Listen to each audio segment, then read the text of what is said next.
दिल्ली के parliament street police थाने के बाहर राहुल गांधी के धरने को लेकर बीजेपी ने कांग्रेस पर निशाना साधा है। बीजेपी सांसद रविशंकर प्रसाद ने राहुल गांधी के धरने को अराजकता की राजनीति बताया है। रविशंकर प्रसाद का कहना है कि जिस घटना को लेकर राहुल गांधी धरने पर बैठे हैं उसकी शिकायत पहले ही दर्ज हो चुकी है और मामले की जांच चल रही है।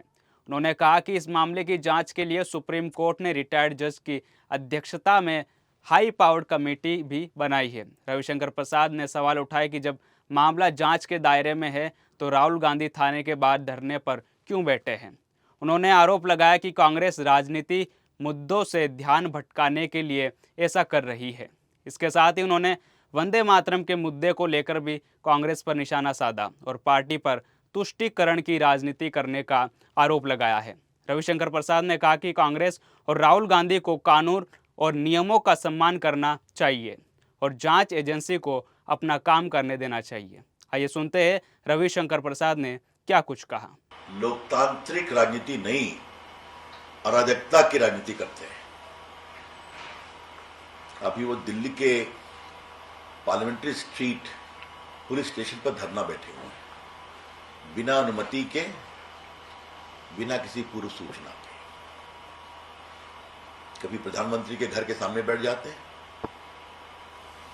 और अभी फिर यहां बैठ गए हैं। पुलिस सूत्रों से जो जानकारी मिली है कि जिस घटना का वो संदर्भ दे रहे हैं उसकी शिकायत लीक हो चुकी है, वो जांच का विषय है।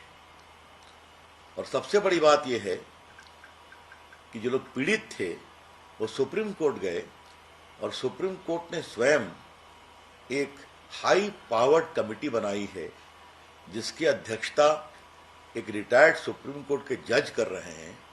उसमें 2 जज और हैं, एक सीबीआई के पूर्व डायरेक्टर हैं और एक और बड़े अधिकारी हैं। तो इतनी हाई पावर्ड कमेटी में यह भी जांच का विषय होगा कि गोली चली या नहीं चली। तो ये क्या मतलब है इसका? आपको नियम कानून का कोई सम्मान नहीं करना राहुल गांधी। जो आपके मन में आएगा तो बस जहां जाके धरने पर बैठ जाएंगे और अराजकता फैलाना शुरू करेंगे।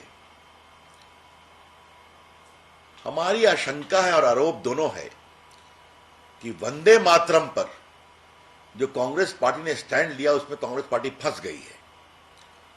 देश के सामने यह संदेश चला गया है कि कांग्रेस पार्टी जो 37 में थी मुस्लिम परस्ती के दबाव में, वही है 2026 में, जब उस समय के मुस्लिम लीग के दबाव में कांग्रेस पार्टी ने वंदे मातरम के 5 स्टैंजा के बजाय 2 स्टैंजा गाने का निर्णय किया था। इसका भारी विरोध हुआ था।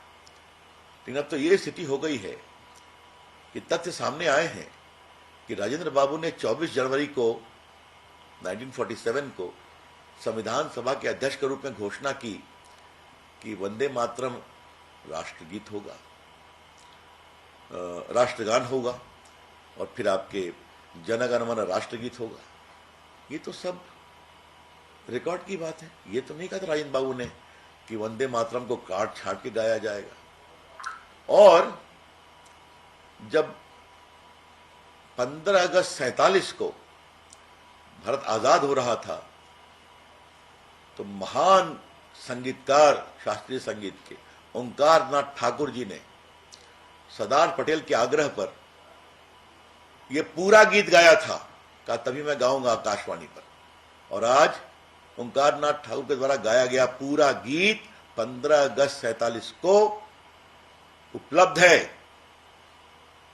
आकाशवाणी के साइट पर। तो ये सब वो फंस रहे हैं, रोज तो फंस रहे हैं, तो ध्यान कैसे बटाया जाए।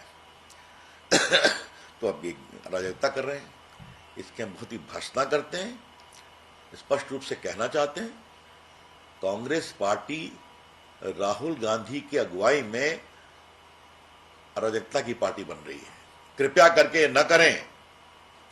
बहस होगी, कानून अपना काम करेगा, लेकिन जाके राहुल गांधी एक थाने में बैठ जाएं, वो भी 1 महीना पुराने एक मामले को लेकर जिसकी जांच चल रही है, जैसा मैंने बताया, तो स्पष्ट है कि कंपटीशन की पॉलिटिक्स है। यहां फिसलते हैं तो वहां खड़े हो जाते हैं। इसकी हम पूरी भर्त्सना करते हैं।